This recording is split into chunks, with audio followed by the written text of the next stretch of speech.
नमस्कार। आज हम बिहार पर जरा गहराई से बात कर रहे हैं। हमारे पास एक स्रोत है, बिहार एक ऐतिहासिक एवं सांस्कृतिक विरासत। ये वो धरती है जहाँ इतिहास की मतलब कई परतें हैं और संस्कृति के भी अनूठे रंग मिलते हैं।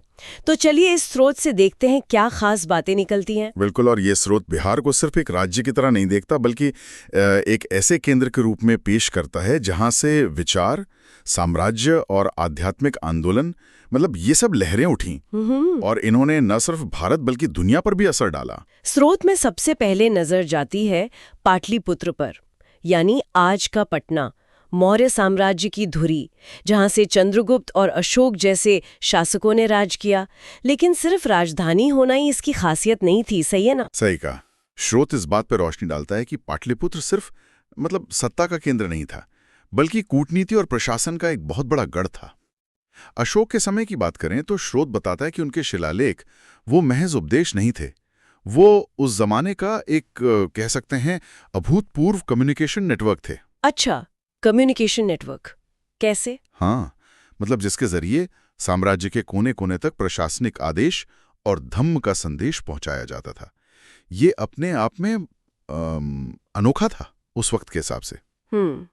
ये तो दिलचस्प है। और ये धरती सिर्फ साम्राज्यों की ही नहीं रही, बल्कि ज्ञान और अध्यात्म की भी रही है। जैसे बोध गया में बुद्ध का ज्ञानोदय हुआ, महावीर की जन्मस्थली भी यहीं, और फिर नालंदा विश्वविद्यालय के वो खंडर, ये नाम ही अपने आप में बहुत कुछ कहते हैं। हाँ, और स्रोत नालंदा को सिर्फ एक पुराने विश्वविद्यालय के खंडहर के तौर पर नहीं देखता है, वो उसे ज्ञान के एक ऐसे अंतर्राष्ट्रीय केंद्र के रूप में उजागर करता है जहां तर्कशास्त्र, खगोल विज्ञान, चिकित्सा मतलब ऐसे विषयों पर दुनिया भर से विद्वान आकर पढ़ते और पढ़ाते थे। सही में, दुनिया भर से? जी हाँ, इसकी बौद्धिक विरासत इतनी मजबूत थी कि आप देखिए सदियों बाद भी इसकी गूंज सुनाई देती है। ये महज ईंट पत्थर नहीं, एक विचार था, एक परंपरा थी। कमाल है। ज्ञान की इस विरासत के साथ साथ यहाँ की अपनी एक सांस्कृतिक पहचान भी बहुत गहरी है। स्रोत छठ पूजा का जिक्र करता है, जो सूर्य उपासना से जुड़ा एक मतलब यहाँ का बहुत ही महत्वपूर्ण पर्व है। और फिर मधुबनी कला का भी उल्लेख है। बिल्कुल। छठ पूजा के बारे में स्रोत बताता है कि यह सिर्फ एक धार्मिक अनुष्ठान नहीं है, ये प्रकृति के साथ इंसान के गहरे जुड़ाव और सामाजिक समरसता का भी प्रतीक है, जिसमें पूरा समुदाय एक साथ आता है। ये बड़ी बात है। सामाजिक समरसता। हाँ, और मधुबनी पेंटिंग, स्रोत इसकी विशिष्ट शैली जैसे वो चटक रंग, दोहरी रेखाएं और लोक कथाओं और कभी-कभी सामाजिक मुद्दों का चित्रण उसको उजागर करता है। ये इसे सिर्फ सजावटी नहीं बनाता, बल्कि एक तरह का कह सकते हैं दृश्य साहित्य बना देता है। हर चित्र अपने आप में एक कहानी कहता है। वाह। अच्छा, अब जरा भूगोल पर आते हैं। स्रोत गंगा के मैदानी इलाके और उपजाऊ मिट्टी का जिक्र करता है। जाहिर है कृषि यहाँ की अर्थव्यवस्था की रीढ़ है। धान, गेहूं, मक्का जैसी फसलें तो आम है। कृषि का महत्व तो है ही, वो तो निर्विवाद है, लेकिन स्रोत हाल की कुछ बदलावों की ओर भी इशारा कर रहा है। जैसे औद्योगिकरण की कुछ कोशिशें हो रही हैं, शिक्षा के क्षेत्र में निवेश बढ़ रहा है। ये दिखाता है कि कैसे ये प्रदेश अपनी पारंपरिक ताकत यानी कृषि, उसके साथ साथ अर्थव्यवस्था में विविधता लाने और नए अवसर बनाने की दिशा में भी कदम बढ़ा रहा है।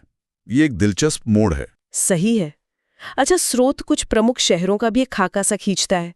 पटना, गया, भागलपुर, नालंदा। जी, और ये शहर महज नाम नहीं है। स्रोत के अनुसार ये बिहार के बहुरंगी चेहरे को दर्शाते हैं। जैसे पटना, जहां इतिहास और आज की भागदौड़ साथ साथ चलती है। गया, वो आध्यात्मिकता का केंद्र है ही। भागलपुर, अपनी सिल्क की पहचान के साथ। और नालंदा, जो अपने खंडरों में भी शिक्षा की महान परंपरा को जिंदा रखे हुए हैं। हर शहर का अपना एक अलग मिजाज है। तो कुल मिलाकर इस स्रोत के जरिए बिहार की जो तस्वीर उभरती है वो एक ऐसे क्षेत्र की है जिसकी जड़ें इतिहास में बहुत गहरी हैं, संस्कृति बेहद समृद्ध है जी, और जो आज मतलब बदलाव के एक दौर से गुजर रहा है। बिल्कुल सही। और ये स्रोत हमें एक सवाल के साथ छोड़ जाता है सोचने के लिए कि बिहार के जो अनूठे पहलू हैं, चाहे वो इसके कम खोजे गए पर्यटन स्थल हों या फिर जो विकास परियोजनाएं चल रही हैं, वो भविष्य में इसकी कहानी को और कौन से नए मोड़ देंगे। ये अपने आप में आगे की खोज का एक दिलचस्प विषय है ना। हाँ बिल्कुल, सोचने वाली बात है।